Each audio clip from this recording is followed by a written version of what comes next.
Hello hi नमस्ते रुद्र मु उठी जाइछु भलरे थांतु समस्ते। तो रुद्र देखते ए सकाଳେ उठिकिना प्रार्थना टिके करुच्ची तापर फटाफट एम जा किचन आज मैगी बनइबा बहुत गुड़े बंधाकोबी पकई बनइबा एपटे कचड़ा वाला आसी जाइए। तो रुद्र जाइए कचड़ा दवापाई तो आसले तार फरमाइज अच्छी से आज नुआ किसी खाइब नुआ मतलब आज मुझे मुढ़ी कदली क्षीर चकटिक देवी यम्मी बहुत बढ़िया लगे बहुत आप थे ट्राए करूँ।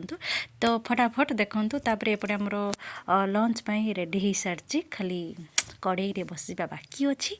तो फटाफट देखूँ तापर मुझे टेस्ट कर सुंदर थिला यमी यमी आमर लंच रेडी एबे खाईदेलु खाईदेकी शोई पड़लु उठिकी पुणी मन है टे चाह पीदेलु ठंडा ठंडा पागरे कौन करवा। तापर माँ पु बाहरी पड़लु मंदिर मंदिर गलु शनि मंदिर। तो ब्लैक ड्रेस पिंधिकी शनि मंदिर तो आपको स्टाइल में देखईदेली मुझे ड्रेस पिंधिकी जाइली बोली। तो तापर आसी सीधा निआ पाखे बसीगलु से जो निआ पाखे ओहो मजा शीत दिने।